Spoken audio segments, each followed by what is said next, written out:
Bismillahirrahmanirrahim. Alhamdulillahirabbil alamin wassalatu wassalamu ala sayyidina Muhammadin asyrafil mursalin wa ala alihi wa sahbihi ajmain. Subhanaka la ilaha illa ma 'allamtana innaka antal alimul hakim wa tub 'alaina innaka antat tawwabur rahim wa taqabbal minna innaka antas samiul alim. Qala rabbi shrah li sadri wa yassir li amri wahlul 'uqdatam min lisani yafqahu qawli wa ta'allama wa ta'lim al-fadada wal istifada wa tamassuk ala kitabillah wa sunnati rasulih wa du'a ila al-huda wa dalalah ala al-khair tiwa amradahu wa qurbihi wa thawabihi subhanahu wa ta'ala. Qala al-musannif rahimahullah ta'ala wa nafa'ana bihi wa bi'ulumihi wa amaddana bi asrarihi wa anwarihi wa nafahatihi fid dunya wal akhirah. Kita akan lanjutkan membaca kitab Nasha'ihul Ibad yang dikarang oleh Asy-Syaikh Nawawi bin Umar dari Banten, Jawa Barat. Kita masih berada di bab yang keempat dan sekarang kita sudah sampai kepada maqalah yang ke-18. Wal maqalatu atsaminata asyarata, maqalah yang ke-18. Qala alaihi salam, bersabda siapa Rasulullah sallallahu alaihi wasallam, arba'atu jawahira fi jismi bani adama yuziluha arba'atu asya.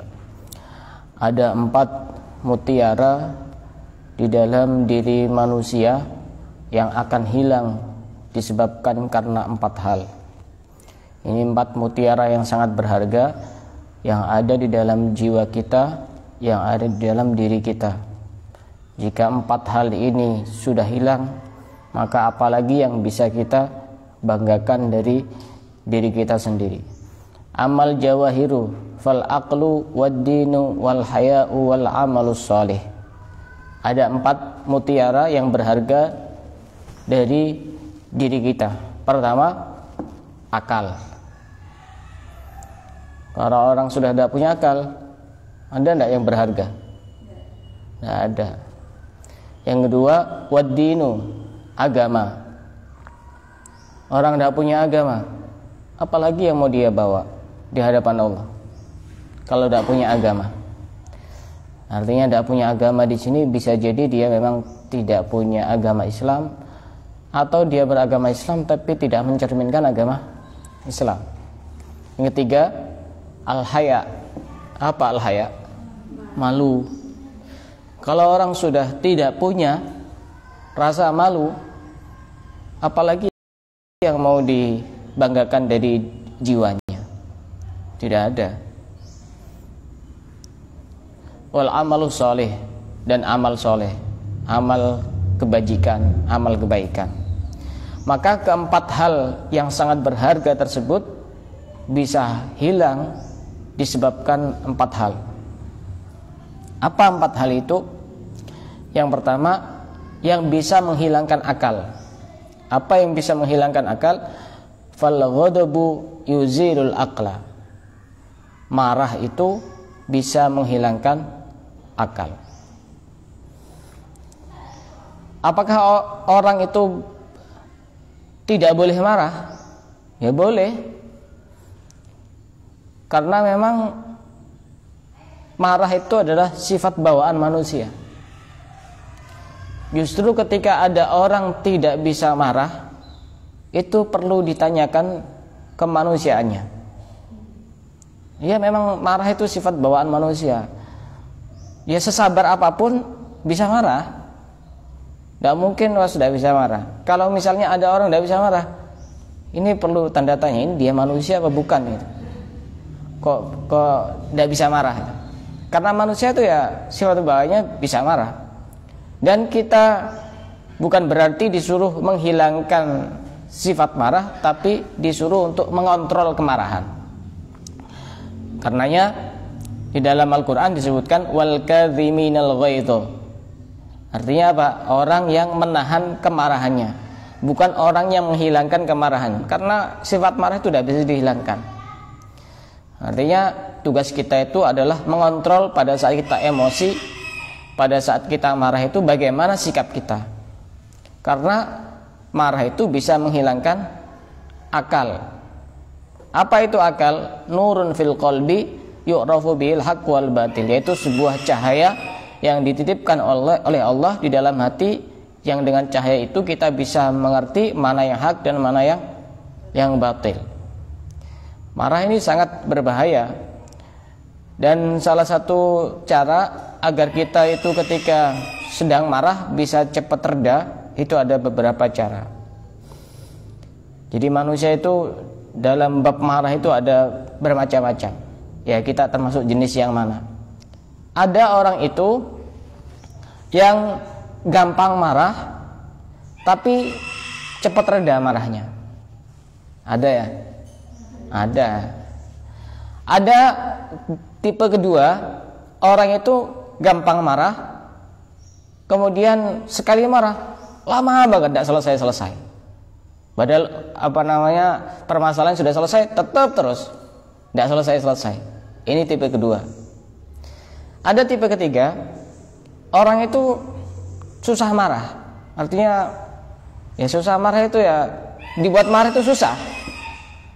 Tapi sekali marah lama. Ada itu.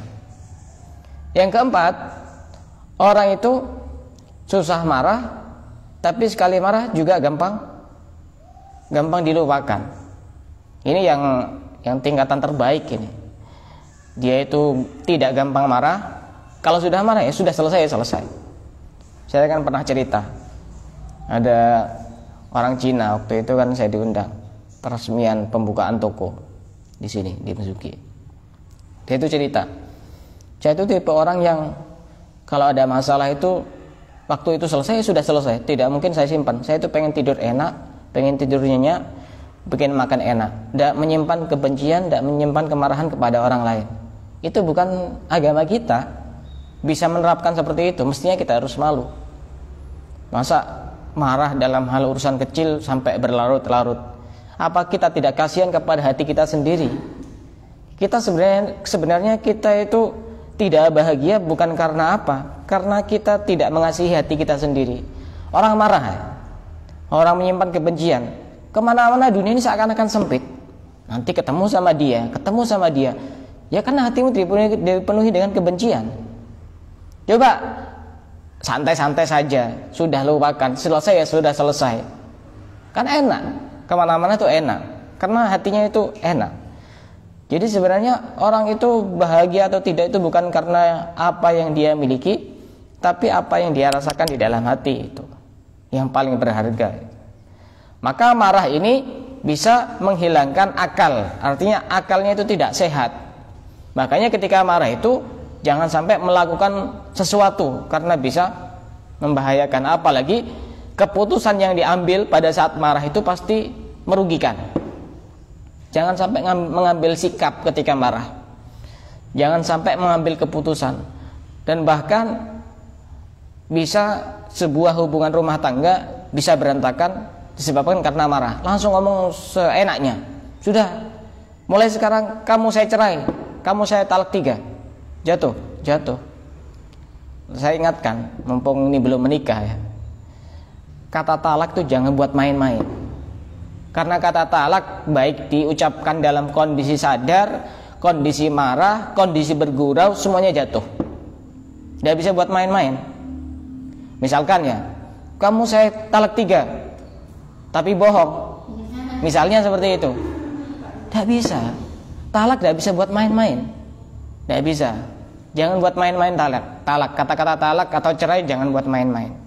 Walaupun dalam kondisi marah pun tetap jatuh itu. Hati-hati. Apa ada pilihan kata lain? Semarah apapun jangan nyinggung-nyinggung kata pisah, talak, cerai jangan. Apa ada kosakata lain? Kamu kan orang Indonesia. Masa ada paham kosakata bahasa Indonesia? Banyak pilihannya itu.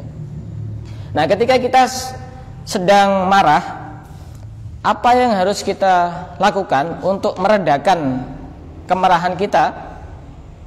Ada beberapa tips. Yang pertama, kalau kita itu lagi emosi, lagi marah, waktu itu kita dalam keadaan berdiri, duduk. Misalkan kita marah-marah kepada orang, kita berdiri. Jangan berdiri terus, dipermainkan sama setan. Duduk, berubah posisi.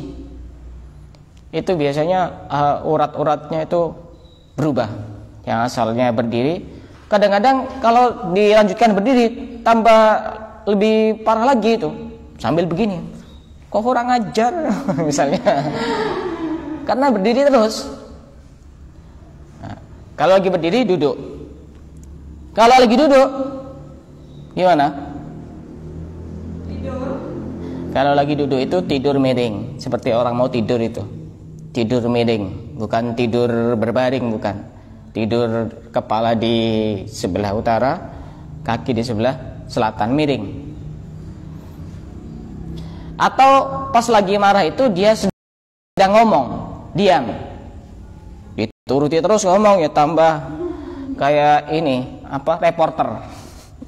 Tahu reporter berita. Kalau lagi ngomong diam. Kalau lagi diam, kadang ada orang marahnya itu diam, ngomong.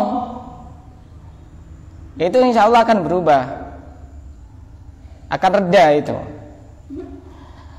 Atau kalau dia lagi melakukan sesuatu, berhenti.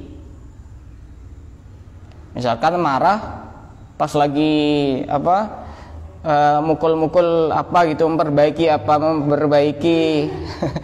rumah yang rusak misalnya.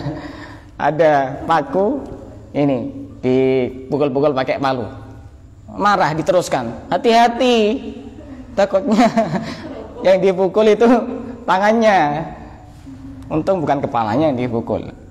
Pokoknya kalau lagi melakukan sesuatu sudah tinggalkan, berhenti. Kalau lagi emosi, kalau lagi marah. Atau ada pilihan yang lain, pada saat kita marah kita dianjurkan untuk berwudu. Kenapa? Karena marah itu dari setan, dan setan itu terbuat dari api. Musuhnya api adalah air. Nah, kalau berwudu tidak mempan, ya ketasil, mandi. Ini kayaknya setannya gede banget ini. Wudu tidak mempan, mandi sekaligus siram itu. Kalau perlu disuruh nyiramkan orang, siram, langsung di ini kan, biar gitu. Langsung bilang, kapokmu kapan gitu. Nah, ini beberapa hal ketika kita sedang emosi. Dan kadang-kadang emosi yang tidak stabil itu juga salah satu tanda orang itu terkena gangguan gaib. Hati-hati. Kok cepat emosi, cepat tersinggung dengan hal yang sedikit. Oh, hati-hati, jangan-jangan terkena gangguan gaib.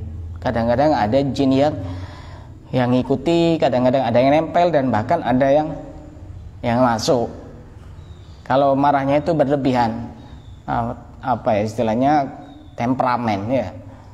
Temperamen itu bisa jadi memang itu asli wataknya orang, bisa jadi itu adalah gangguan gaib. Hati-hati, orang gampang tersinggung, gampang marah itu kadang-kadang ada jinnya itu di dalam tubuhnya. Tadi malam itu ramai di rumah sakit Besuki, katanya ada orang kesurupan. Tadi malam saya lagi ada acara rutinan ranting NU Besuki di kantor MWC. Langsung saya dipanggil sama seseorang, Ustaz, ada orang kesurupan di rumah sakit. Masa iya kesurupan? Saya masih kurang percaya. Akhirnya saya datangi ke sana karena memang dekat lokasinya. Setelah di sana nyampe, laki-laki itu kok sudah tenang, kok sudah rokokan. Saya agak sedikit curiga itu karena temannya bisa melihat itu ada 2 jinnya yang ada di dalam tubuhnya. Saya curiga, khawatir ini dibuat main-main sama temannya, bukan kesurupan beneran. Dan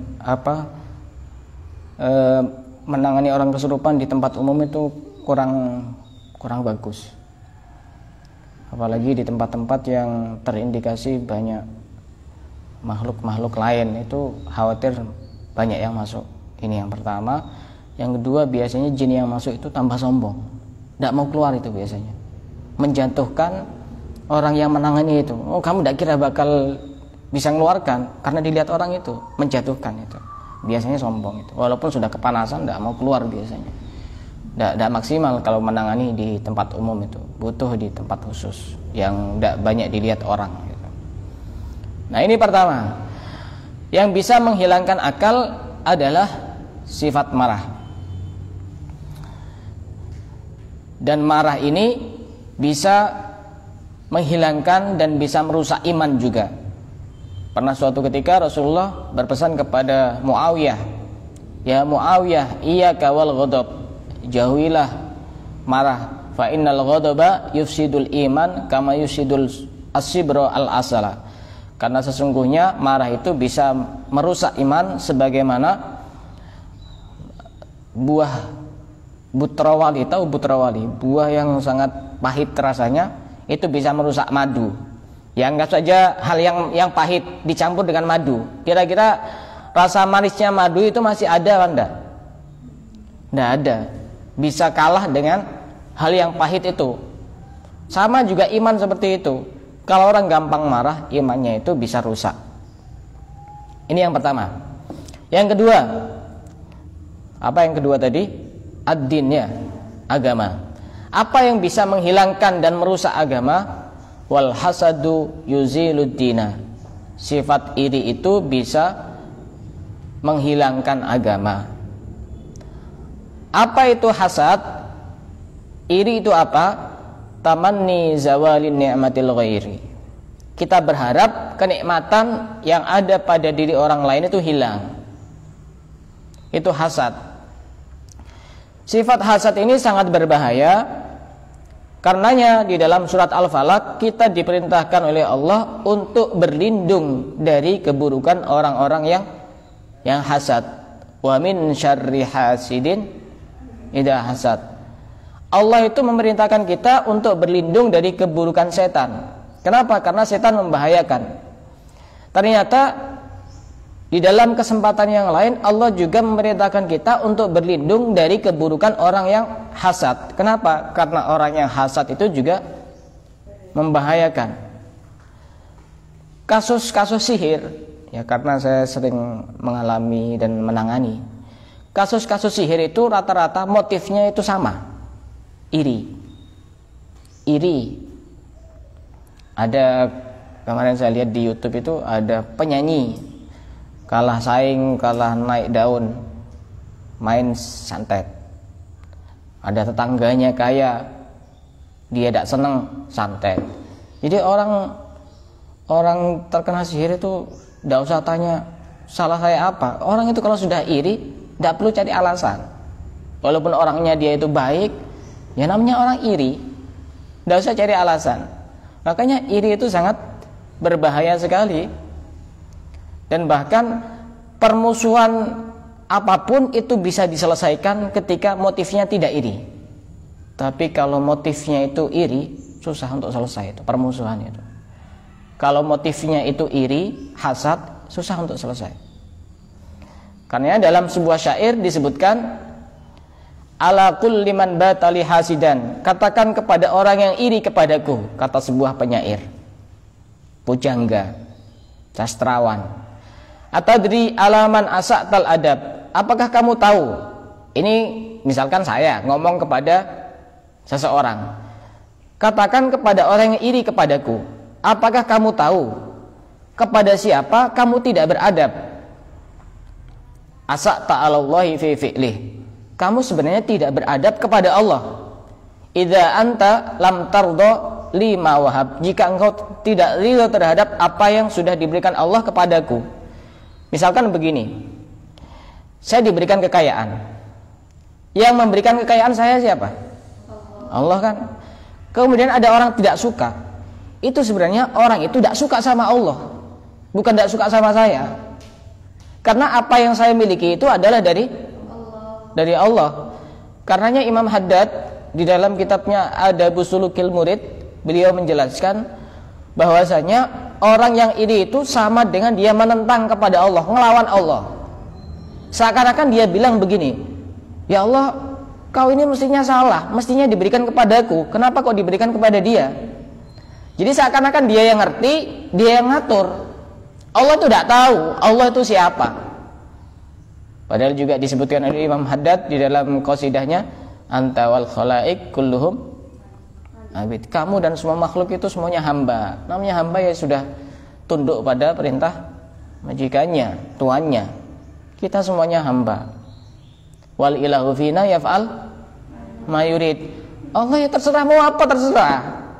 Ya anggap saja ya, misalkan saya punya HP, mau saya banting, mau saya lempar, mau saya pukul, mau saya hancurkan, terserah saya. Kita masa bisa ngatur-ngatur Allah begitu? Mestinya saya harus bahagia, tidak perlu sengsara. Loh, kamu siapa? Allah siapa? Kan begitu. Kamu siapa? Allah siapa? Di dunia ini tidak ada yang abadi. Kalaupun bahagia, bahagia tidak ada yang abadi. Kalaupun sengsara, tidak ada yang selamanya. Tidak ada. Pasti ada akhirnya. Sederas apapun hujan, pasti akan reda kan? Walaupun disertai dengan badai. Kan begitu. Wah iya. Jangan GR. Justru ketika hujan deras disertai badai, kadang-kadang muncullah pelangi yang sangat indah. Ya tunggu saja, nanti kan ada pelangi. Pelangi di hatimu. Nah, gitu. Tidak usah ruwet-ruwet hidup itu. Ambil yang positif saja. Kalau misalkan disakiti, oh mungkin ini salah satu jalan saya untuk bisa masuk surga. Karena orang terdolimi itu kan banyak pahalanya. Kan begitu. Anggap saja yang enak-enak, tidak usah mikir yang ruwet-ruwet gitu. Sudah kita banyak masalah, sudah orangnya biasa-biasa, rezeki biasa-biasa, ditambah masalah kita pikirkan, tidak kira selesai. Masalah itu bukan untuk dipikirkan, banyak doa kepada Allah. Rata-rata orang itu galau karena masalah, ya cuma karena dipikirkan. Gimana ya, ini, belum lagi ada masalah ini, iya kamu pikirkan terus. Ya tidak selesai, cuma dipikirkan, tidak ada action kan? Actionnya doa, banyak melakukan kebaikan, sholat, itu wasta'inu bis-sabri was-shalah. Kuncinya itu 3S, sabar dan sholat. Wasta'inu bis-sabri was-shalah. Kadang-kadang ada orang itu sabar, iya sabar, tapi tidak sholat. Kadang-kadang ketika ada masalah dia sholat tapi tidak sabar. Itu satu paket yang tidak bisa dipisahkan, tidak dijual terpisah, satu paket. Makanya iri itu sangat berbahaya. Bagaimana agar kita itu tidak iri? Bahaya iri itu. Saya lanjutkan syairnya tadi itu. Fajazaka rabbi bi anzadani, maka berterima kasih kepada Tuhanku yang telah menambahi aku nikmat. Dan wasadda alaika wujuhat talab, dan Allah menutupi kepadamu pemberian-pemberian Allah. Artinya orang yang iri itu bisa jadi orang yang diiri dia semakin kaya, dan dia bukan kaya uang tapi kaya sifat iri. Coba lihat sendiri kalau udah percaya. Orang iri itu apa manfaatnya? Di dalam hati misalkan, tidak suka itu tetangga itu punya apa, gelangnya ada 10, itu paling punya babi ngepet itu. Atau punya tuyul misalnya. Dilihat tambah kaya itu, kamu tambah miskin. Dengan iri itu tambah miskin. Kaya sifat-sifat yang jelek, iya. Miskin, iya. Tidak usah, semua sudah diatur sama Allah itu. Semuanya sudah diatur sama Allah. Kita tidak sadar kalau kita sedang nantang Allah. Kamu berani nantang Allah? Kalah, pasti akan jatuh. Orang iri itu pasti akan jatuh. Lihat saja. Dan iri itu juga macam-macam, bisa menimpa kepada siapapun. Bisa kepada orang biasa, bisa kepada orang berilmu. Biasanya kalau orang berilmu itu ya ini apa? Kecemburuan sosial misalnya. Dan ini terjadi. Ada salah seorang kiai begitu di Jombang. Tidak saya sebutkan namanya karena memang masih hidup beliau. Jamaahnya banyak, ribuan. Dia itu punya pengajian rutin setiap malam Selasa itu yang datang ribuan dari berbagai kota di sekitar Jombang itu. Kemudian suatu ketika beliau sedang ngisi pengajian di luar kota. Kemudian putranya beliau ada di rumah. tiba-tiba kedatangan seorang tamu yang dulunya mantan dukun santet, taubat tapi, yang menjadi temannya abahnya yang sedang pergi keluar kota itu. Tiba-tiba bertamu ke situ, kemudian dicarilah itu kiai itu. Kiai, abah sedang keluar, lagi ngisi pengajian di luar. Kemudian kiai itu bilang, coba lihat di kamarnya, di bawah ranjangnya. Kemudian dilihat, oh ternyata ada bungkusan kain kafan, isinya tanah kuburan macam-macam yang mengerikan itu. Kemudian kiai yang mantan dukun santet ini bilang, tahu ndak ini siapa yang ngirim? Nggak tahu. Yang ngirim kiai. Yang ngirim itu kiai. Kenapa? Ya mungkin kalah saing, kalah banyak jamaah, kalah banyak santri, kalah banyak pengikut, kalah banyak pamor. Ini bisa terjangkit kepada siapapun. Makanya bukan berarti orang ustadz, kiai itu tidak punya sifat-sifat yang tidak baik, bisa jadi lebih parah kalau dia tidak belajar untuk mengobati. Dan kita harus sadar betapa memang Allah itu sudah ngasih pemberiannya masing-masing. Oh ini kuatnya memang dikasih sekian, oh ini kuatnya dikasih murid sekian, udahlah diterima, disyukuri.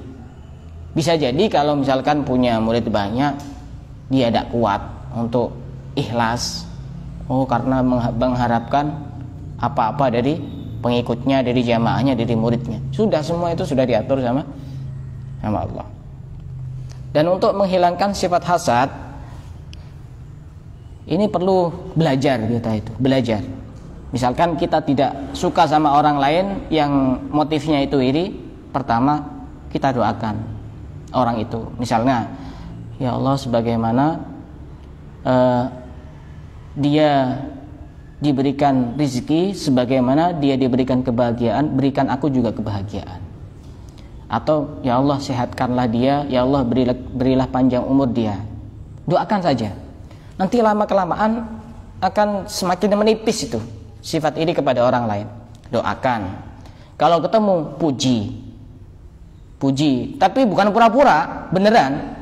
Kadang-kadang orang muji itu basa-basi, ya, pura-pura. Nah, kalau istilah orang Arab ya hanu itu cuma. Benar-benar tulus mujinya itu, bukan pura-pura. Kalau pura-pura kan berarti pas di belakangnya dihina-hina. Itu berarti namanya pura-pura. Puji, kemudian berbuat baik, punya sesuatu kasih, itu dia. Ini untuk melawan sifat iri yang sedang singgah di dalam hati kita. Punya sesuatu, kasih dia. Walaupun sebenarnya berat, pasti berat itu. Saya yakin pasti berat. Paksa, kasih. Insya Allah nanti akan berubah hatinya itu, berubah sendiri itu. Karenanya sifat iri itu bisa menghilangkan dan merusak agama, rusak semuanya agama itu. Dan kebaikan yang kita lakukan bisa lenyap dengan kita mempunyai sifat iri. Sebagaimana yang disabdakan oleh Nabi, iyyakum wal hasad fa innal hasada ya'kulul hasanati kama ta'kulun narul hatab. Takutlah kalian kepada sifat iri, karena sesungguhnya sifat iri bisa memakan kebaikan sebagaimana api bisa memakan kayu bakar, langsung habis. Kita harus nabung dari awal lagi. Itu yang kedua. Yang ketiga, apa tadi yang ketiga? Malu. Wattama'u yuzilul haya. Sifat toma. Apa toma?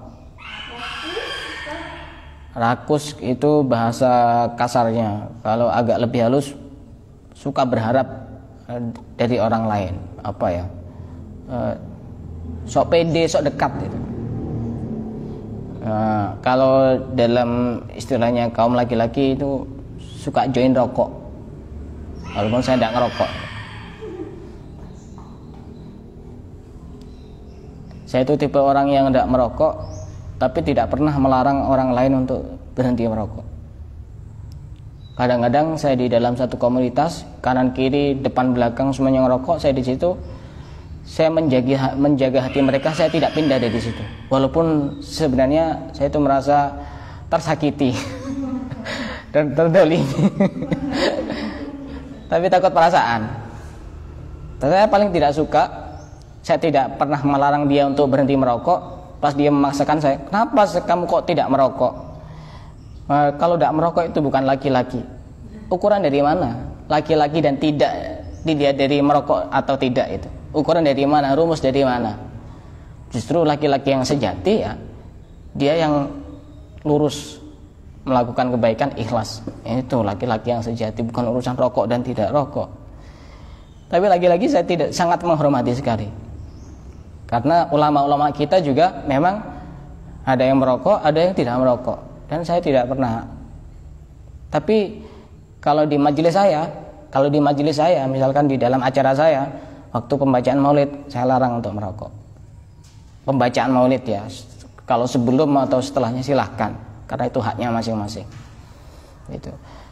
Toma, misalnya begini, sering jalan bareng sama teman, kemudian masuk ke warung misalnya, traktir ya, ini biasanya wibawanya hilang itu. Atau deket-deket sama orang-orang kaya dengan harapan agar dikasih sesuatu, sifat malunya hilang itu. Orang itu kayaknya sudah tidak menghargai. Oh, ini kayaknya tidak punya malu.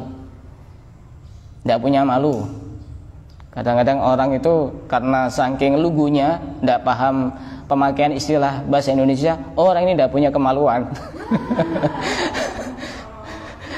Pernah ada itu teman saya itu, saking lugunya itu. Jadi sudah terbiasa ngomong bahasa selain Indonesia, pas tiba-tiba pakai bahasa Indonesia.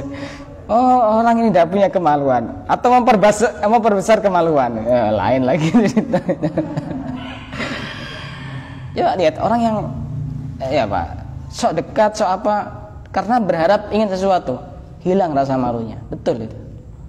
Ya biasa-biasa aja, tidak usah kita dekat sama orang lain, ya tidak usah agar dikasih. Oh, kok kemarin kok saya tidak dikasih, hilang rasa malunya. Atau misalnya ada lagi temennya lagi keluar kota, jangan lupa oleh-olehnya. Ini juga bagian dari berharap sesuatu kepada orang lain. Oh, ini suka minta-minta ini. Biasanya seperti itu. Biasanya temennya tambah tidak suka itu, kalau suka minta-minta itu. Beda dengan Allah. Allah itu tambah tidak suka kalau hambanya tidak minta. Itu bedanya makhluk dengan Allah. Kalau makhluk semakin sering kita minta, datang ini lagi, minta lagi, tidak suka, bosan itu. Kalau Allah justru tidak suka kalau kita tidak minta. Jadi tamak itu bisa menghilangkan sifat malu. Yang keempat, wal ghibatu tuzilul amal shalihah. Ghibah, gosip, menggunjing, membicarakan keburukan orang lain bisa menghilangkan amal soleh. Kenapa kok bisa menghilangkan amal soleh? Karena orang yang menghibah itu pahala kebaikannya akan dipindahkan kepada orang yang diribah. Ya, kita sudah susah-susah payah, sudah sholat duha, sudah sedekah, sudah puasa Senin Kamis, sudah zikir, sudah baca sholawat, baca Al-Quran, hadir majelis ilmu, tapi tiap hari kita rajin untuk menghibah, ya hilang. Amal-amal soleh kita itu hilang. Makanya nanti jangan heran kalau di hadapan Allah menerima buku catatan amalnya kok banyak yang kosong. Loh, ini mana pahala sholat saya? Mana pahala saya hadir majelis ilmu, majelis zikir, majelis sholawat, baca Quran, ini dan itu, kok tidak ada? Kata Allah, ya kamu tidak sadar dulu kamu itu sudah sering untuk ghibah. Sebaliknya, nanti akan ada orang terheran-heran ketika menerima buku catatan amalnya.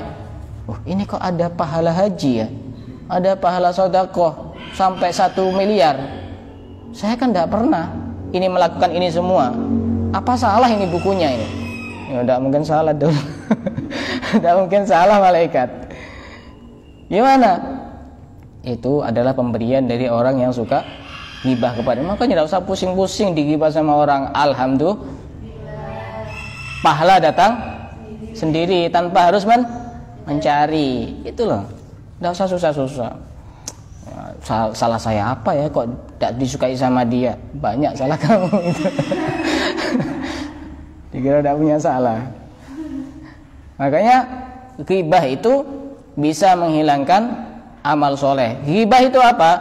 Membicarakan keburukan orang lain di belakangnya, walaupun sesuai dengan kenyataan. Kadang-kadang ada orang beralibi, beralasan, itu loh si fulan itu begitu. Masa? Iya, kenyataannya memang seperti itu. Itu memang jujur, memang benar jujur. Jujur yang tidak baik itu namanya. Kalau tidak sesuai dengan kenyataan, itu namanya fitnah kalau dalam istilah bahasa Indonesia. Kalau dalam istilah Arabnya buhtan namanya.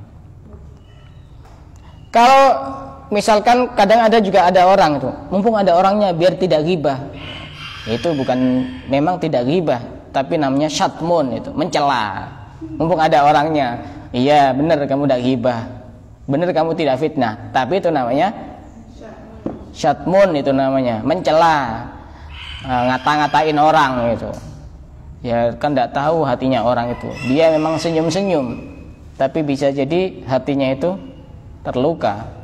Itu kan luka yang tak berdarah itu.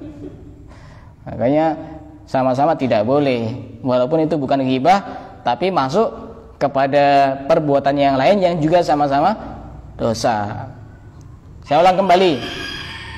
Ada 4 mutiara dalam diri manusia yang sangat berharga, dan 4 mutiara itu akan hilang dengan 4 hal. Pertama, akal bisa hilang dengan kemarahan atau emosi. Kemudian agama bisa hilang dengan sifat iri. Sifat malu akan hilang dengan tamak, rakus atau berharap pemberian dari orang lain. Dan amal soleh bisa hilang dengan ghibah. Itu 4 hal yang disabdakan oleh Nabi. Semoga kita bisa menjauhi hal-hal yang tidak baik itu, sehingga di dalam diri kita memang benar-benar ada mutiara yang tersembunyi. Dari sini ada yang mau tanya? Silakan. Silakan yang mau tanya. Tidak ada? Kalau tidak ada, kita cukupkan sampai di sini. Wallahu a'lam bishawab.